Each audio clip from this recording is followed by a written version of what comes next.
Salutations à toutes et à tous, Steve, supporter of Marseille. J'espère que vous allez bien. Si tu es nouveau sur ma chaîne, l'ensemble de mes abonnés, moi-même te souhaitons la bienvenue. Alors, comme tu as pu le voir dans le titre de la vidéo, je vais essayer d'expliquer mon point de vue, bien entendu, toujours ça n'engage que moi, en m'étant documenté avec des arguments, avec ma connaissance du football, d'expliquer pourquoi le PSG n'arrive pas à gagner sa Ligue des Champions, pourquoi le PSG n'arrive pas à concrétiser tout ce qui est investi par le Qatar donc depuis 2011, tout ce qui est mis en place. Alors, je te le dis tout de suite, c'est pas un clash. Attention, c'est pas du tout un clash. Hein, si tu es supporter parisien, je suis pas là pour me moquer. J'ai déjà fait ma vidéo entre guillemets moquerie et chambrage. Hein, d'accord. Là, non, on va vraiment essayer de parler et football, de parler business, de parler structure, de parler d'ossature de club, d'institution de club. Alors, le PSG a été donc racheté par QSI, on ne refera pas l'histoire hein, en 2011, d'accord. C'est sous l'État du Qatar qui a créé cette entité QSI, donc Qatar Sport Investissement, pour racheter donc le PSG, d'accord. J'ai regardé depuis 2011, c'est plus, je dis bien, c'est plus d'1,6 milliard, 1,6 milliard d'investissement de joueurs. Je ne parle pas de salaire, je ne parle pas de structure, de travaux, camp des loges, etc. Je parle que de joueurs. C'est approximativement 1,6 milliard d'euros d'investissement. Il y a eu des ventes de joueurs, bien entendu. Entre-temps, ils ont vendu des joueurs qu'ils ont achetés, mais la balance est clairement négative. Sans compter les salaires, etc. Il y a eu du retour d'investissement, hein, les participations en Ligue des Champions, le merchandising, tout ça, les sponsors, mais les sponsors qui viennent principalement de l'État du Qatar qui ont permis de gonfler un peu cette enveloppe investissement. D'accord? Donc en fait, c'est de l'argent au niveau sponsor qui n'est pas tellement récupéré puisque ça vient du même fonds, du même État du moins. Il y a cette fanbase qui a grossi, le PSG est connu mondialement, d'Amérique du Sud jusqu'en Asie, d'accord, c'est devenu une marque, d'accord, c'est une marque solide, hein, partenariat avec Jordan, tout ce que tu veux, tout ça, je n'enlève pas. Au niveau merchandising, marketing, les Qataris ont plutôt réussi, à peu près, je pense, on a quand même réussi à gonfler, à modifier positivement l'image du PSG dans le monde en termes d'image sportive, en termes de marque, voilà, de visibilité. Ça, je l'enlève pas. En termes de résultats, Ligue des Champions, on y reviendra après. Bon. Des titres nationaux, plus d'une vingtaine de titres glanés depuis leur arrivée, Coupe de France, Trophée des Champions, Coupe de la Ligue, Ligue 1, voilà. Mais c'est que des titres nationaux. Quand le Qatar rachète le PSG, leur premier mercato, les deux premiers mercatos, moi je les trouve très intéressants. Ils font venir des joueurs tels que Momo Sissoko, Jérémy Ménez, Gamero, Sirigu le gardien, Lugano derrière, Matuidi, Maxwell qui est arrivé quelques mois après, Thiago Motta, Alex le défenseur brésilien, puis l'année suivante il y a eu Thiago Silva, Lavezzi, Ibrahimovic. C'était quand même une équipe qui avait et du talent technique et surtout des guerriers. Il y avait des joueurs comme Lugano, Matuidi, Thiago Motta, Maxwell qui en plus était très bon techniquement, qui étaient des bonhommes sur le terrain. Ibrahimovic. La preuve, c'est que pour sa participation en Ligue des Champions, la première sous l'ère QSI, avec un coach, un seigneur, Ancelotti, le PSG va en quart de finale et se fait éliminer par le FC Barcelone sans perdre. Sans perdre, je fais souvent référence à cette période, sans perdre. 2 partout à l'aller, 1 partout au retour. À l'époque, il y avait encore la règle des buts extérieurs. Comme il y a eu 2 partout au parc, c'est Barcelone qui s'est qualifié. Barcelone qui avait une belle équipe aussi à l'époque, hein, d'accord. Paris, donc armé avec Pastore, donc les Thiago Motta, tout ça, a tenu tête à ce FC Barcelone.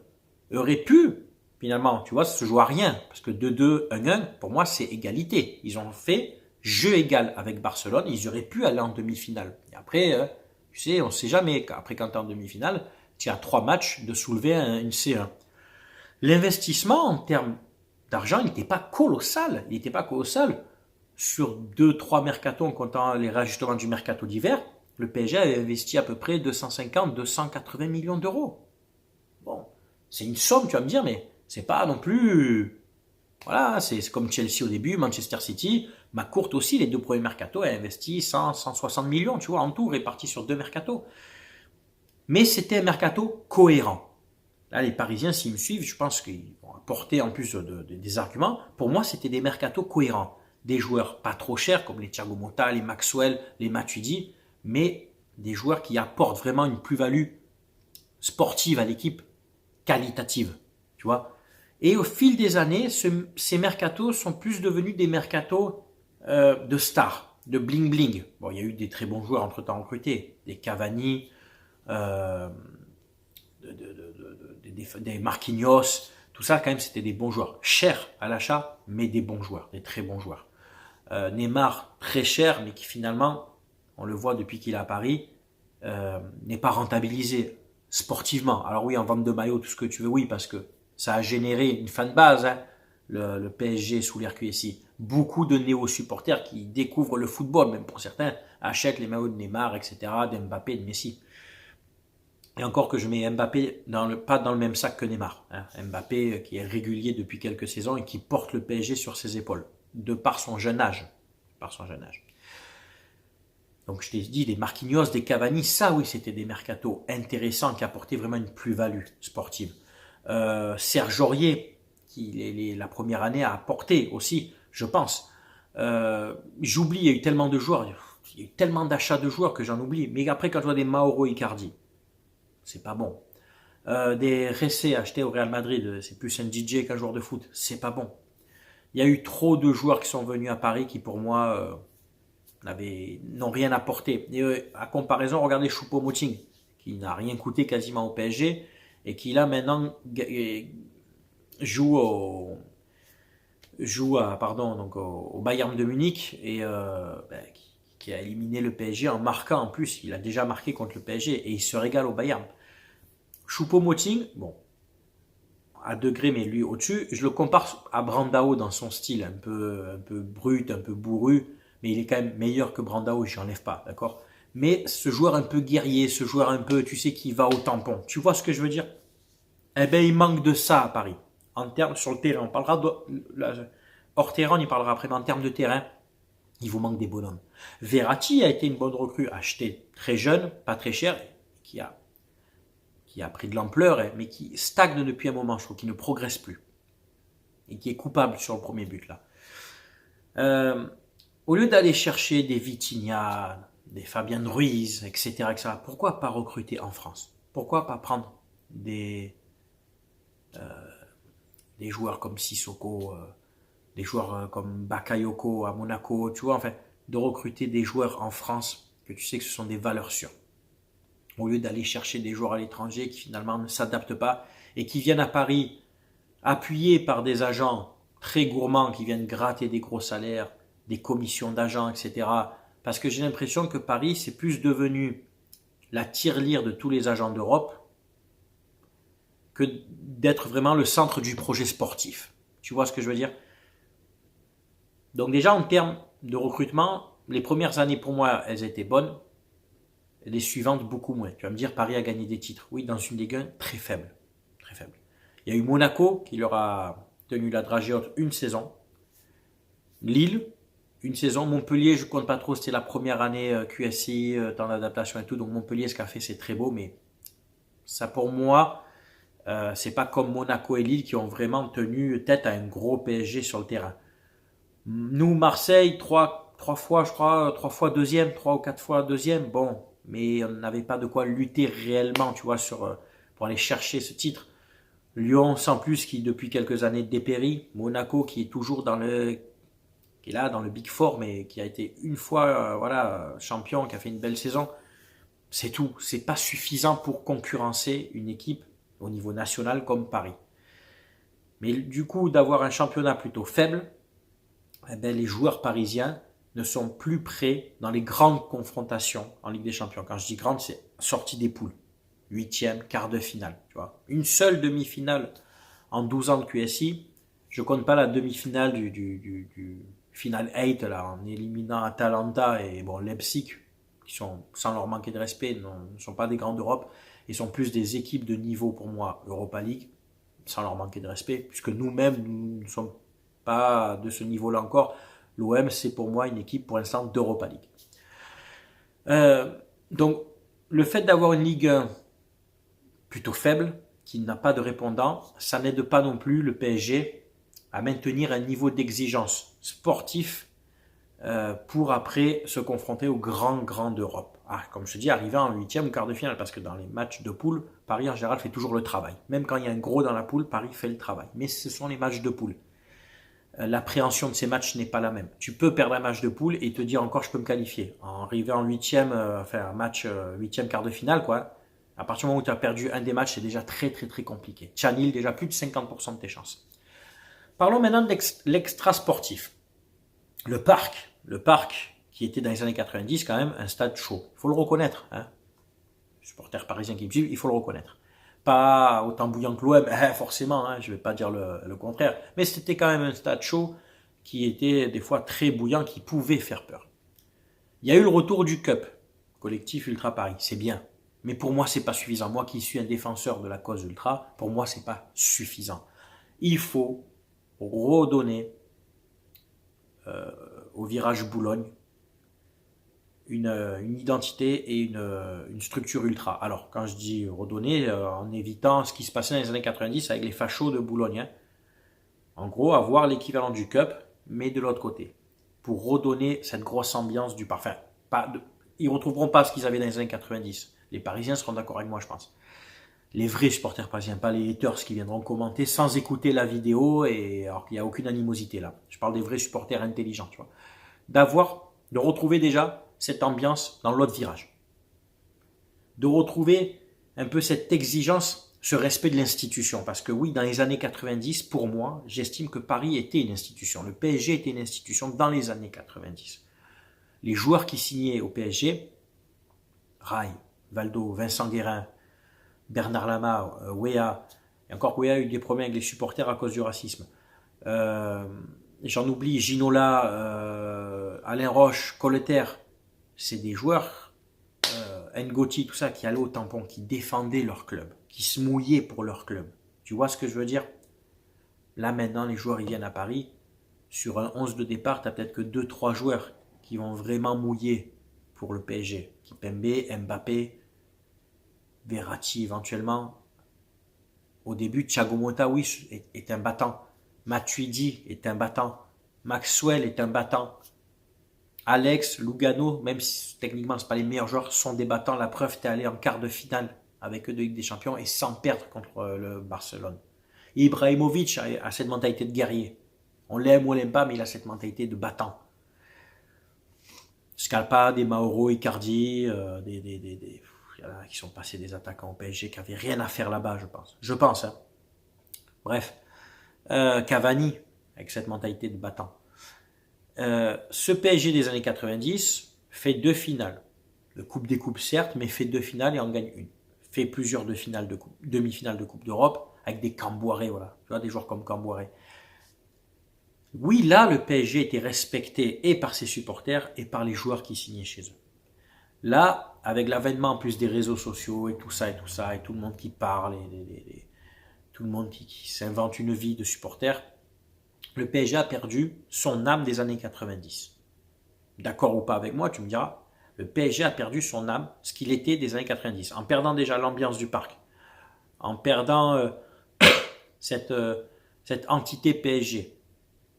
Même dans les années 2000, quand c'était compliqué pour eux, les joueurs qui signaient au PSG se battaient quand même pour éviter soit la relégation, des joueurs comme Edouard Cissé, tout ça, Enze, qui après sont venus chez nous, mais quand même, Mbami et d'autres, j'oublie, hein, les Chantômes, j'en oublie, j'ai eu tellement de joueurs, mais qui se battaient quand même pour le club, Waro, Erding, pour aller chercher quand même des titres, Coupe de France, Coupe de la Ligue. Ils allaient quand même une année sur deux chercher un titre quand même. Faut pas leur enlever. Là, cette année, oui, ils vont chercher des titres nationaux, et encore que cette année, à part la Ligue 1, Galtier ne ramènera rien. Pour moi, ce PSG est un rassemblement de starlets, de mercenaires, poussés par les agents à dire va signer là-bas, tu prendras sûrement le plus gros salaire de ta carrière, mais qui sportivement n'apporte rien. Faudrait-il retrouver déjà une ambiance au parc pour que les joueurs qui viennent au PSG se disent, bon, attention, ici, il y a une exigence populaire qu'il n'y a plus depuis 10 ans. Nous, à Marseille, l'exigence populaire, elle y est toujours. Ce que je disais, pourquoi Marseille reste le plus grand club de France? Parce que malgré qu'on n'ait pas de résultats depuis 12 ans, tu as toujours cette exigence populaire. Il y a toujours de l'ambiance au Vélodrome. Il y a toujours cette ambiance dans la ville, avant les matchs. Les stades sont toujours pleins, les parkages à l'extérieur, nos ultras remplissent les parkages à l'extérieur et mettent l'ambiance, malgré qu'on n'ait pas de résultats. À Paris, il faudrait déjà retrouver ce respect, cet engouement populaire pour le club, pour que les joueurs qui viennent se sentent vraiment accompagnés. Tu vois ce que je veux dire par une ambiance dans la ville, par les supporters.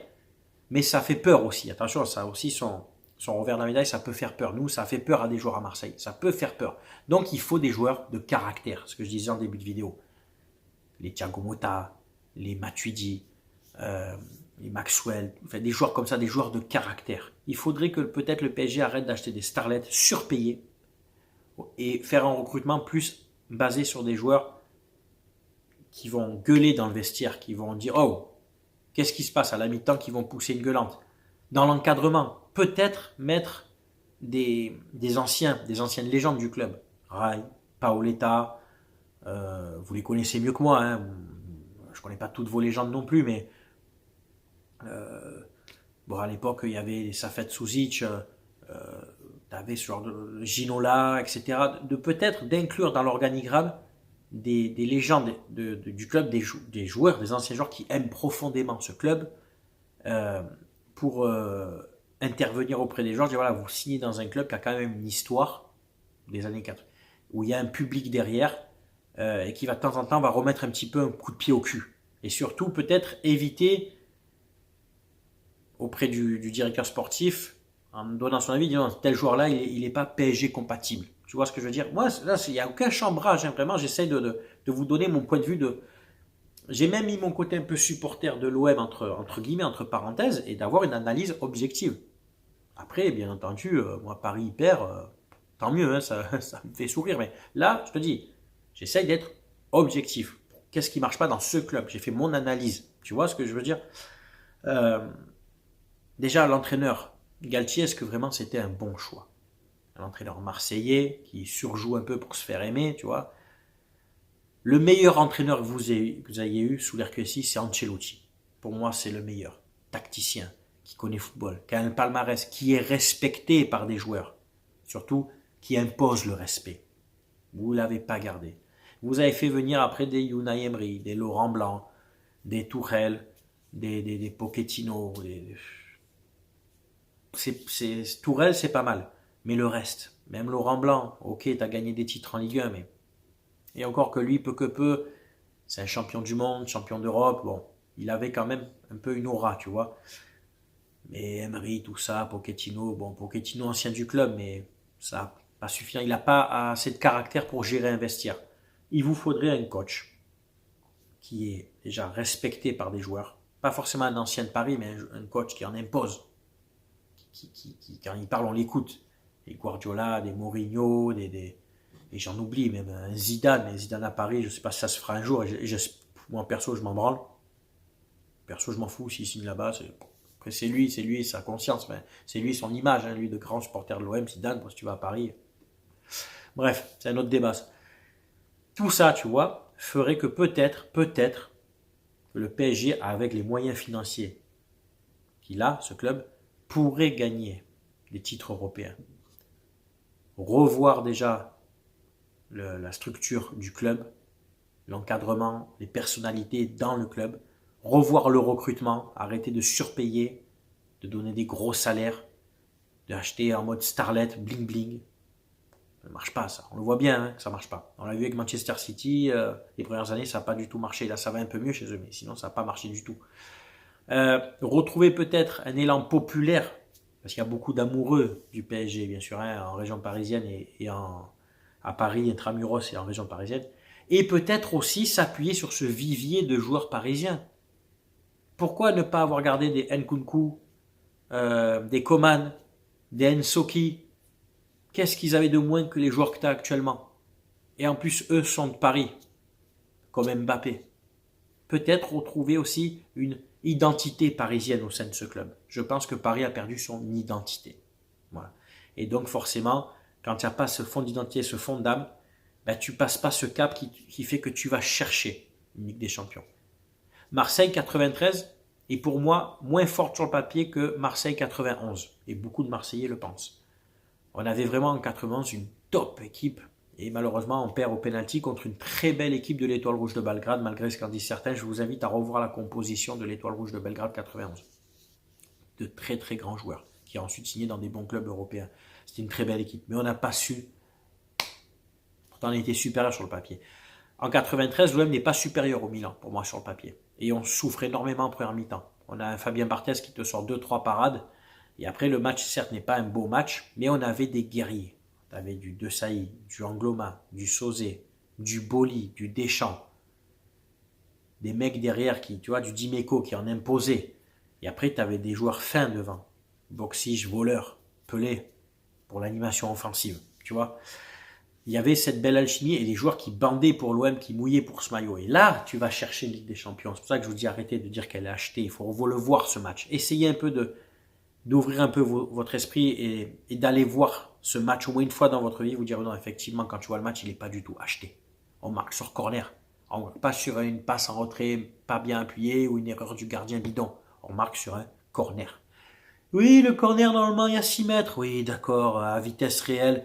C'est très difficile de juger. Ça se joue sur la ligne de sortie de but.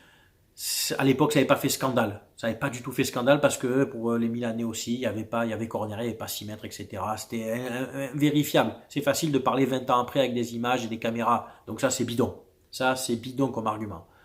Des erreurs comme ça dans les matchs de Coupe d'Europe, il y en avait à chaque match. Des touches pas données aux bons joueurs, des 6 mètres des corners, ça c'est zéro ça comme argument. C'est zéro des hors-jeux pas sifflés alors qu'il y avait hors-jeu ou inversement.